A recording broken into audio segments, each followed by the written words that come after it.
আসসালামু আলাইকুম। আইআরজিসি তাদের ১০০তম ধাপের সামরিক অভিযানে মোট ২৫টি লক্ষ্যবস্তুতে আঘাত হেনেছে।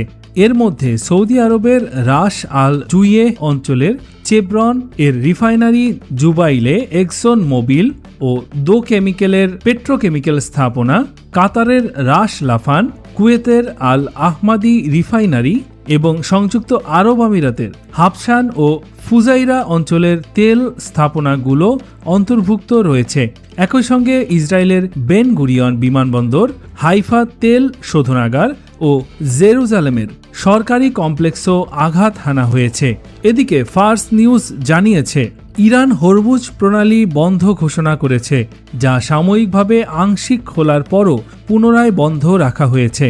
অন্যদিকে দ্য ওয়াল স্ট্রিট জার্নালের তথ্য অনুযায়ী লেবাননকে অন্তর্ভুক্ত না করলে ইরান কোনো যুদ্ধবিরতি আলোচনায় অংশ নেবে না বলে মধ্যস্থতাকারীদের জানিয়েছে।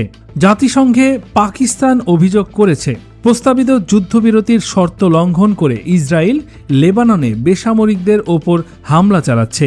ইরানের সাথে সংশ্লিষ্ট হ্যাকার গ্রুপ হানজালা আজ সাবেক IDF chief of staff Herzi Halevi এর ফোন হ্যাক করতে সক্ষম হয়েছে। মধ্যপ্রাচ্যের সর্বশেষ আপডেট জানতে আমাদের সঙ্গেই থাকুন।